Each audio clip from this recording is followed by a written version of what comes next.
have a really great question from Megan in Toronto. She wanted to know a little more about what you thought of Winters' friendship with Nixon. Oh, well, that is a good question because they come from very, very different backgrounds. Dick's background is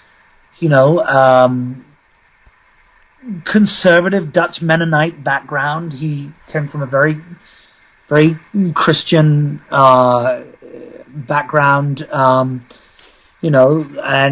lived a rather Puritan lifestyle, a humble lifestyle, very solid and Christian set of values.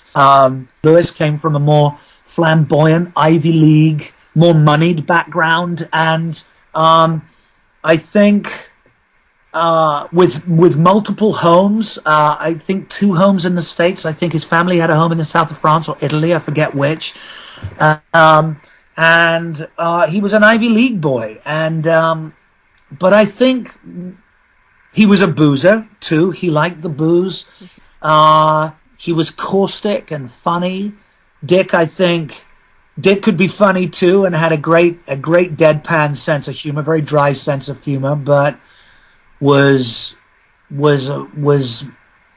mostly preoccupied with the job that needed to get done, and that didn't always leave a lot of room for horseplay.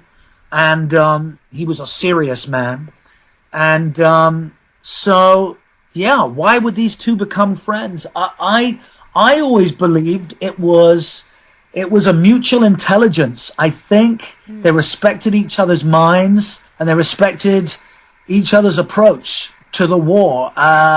It's documented in Band of Brothers, a moment when Dick does lose his patience with Lewis's drinking.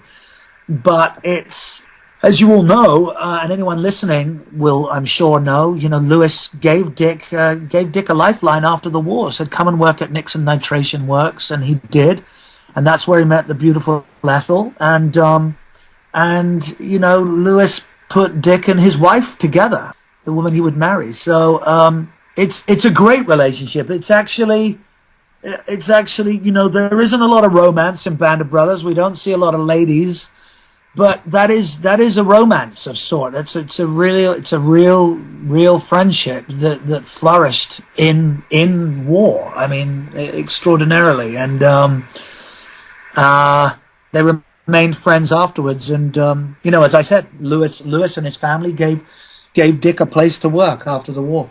The one question that we want to get in from Lisa Carr in L.A.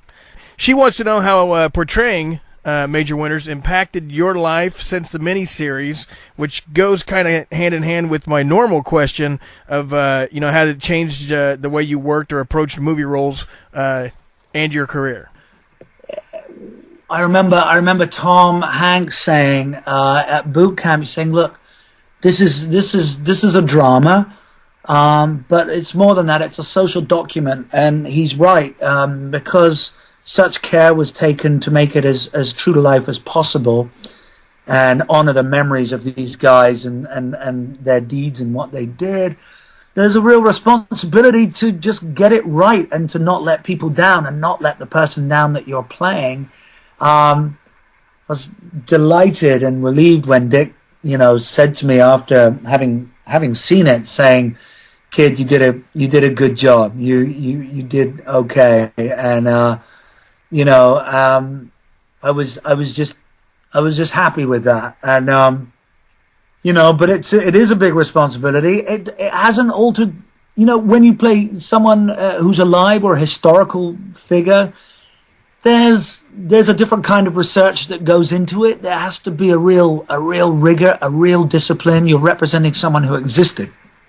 You can't be vague with that. You have to respect and honor the truth. So that was really my primary concern. And in terms of Band of Brothers, it's Band of Brothers did not have an auspicious beginning. You know, it was only in the second week of airing that 9/11 happened. And, you know, there was a moment when we thought, wow, we worked hard to make this thing. Who wants to see images of real war now? Because this has a documentary style to it, and people have just seen something beyond their wildest imaginings happen in New York, and why are they going to want to sit down and watch images of war now? And it kind of had to be recycled again, Band of Brothers, and it was HBO redistributed it. It got at Playtime and other places on other networks.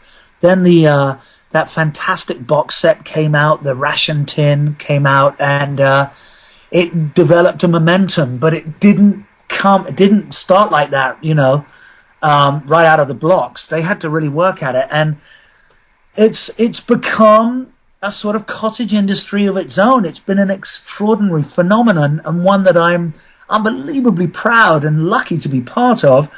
But I think, and of course it helped my career you know, on a personal level. Of course it did. Band of Brothers is loved by people around the world, and people stop me every day and just say, Major Winters, or, you know, God, Damian, this is amazing. How was it? And you know, it's a big event in people's lives, and it was a massive event in my life. And I know all the other guys, I'm sure they've said the same. And you know, some jobs are just gigs that you do a gig, it's fun, it's enjoyable, you get paid, and other gigs are potentially life-changing, and you learn a little something about the world around you, and you make friendships that are lifelong, and this is one of those. And so it's been a trip, you know, for the guys too, for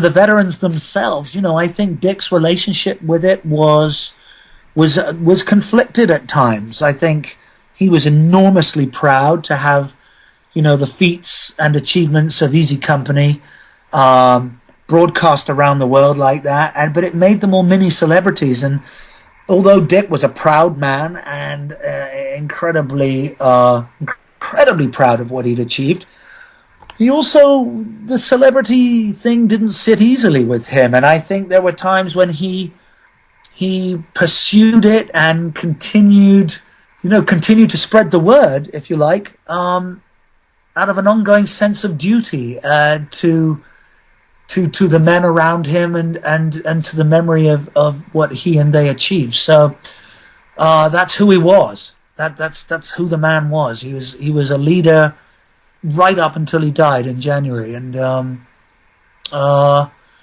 I think there has been this strange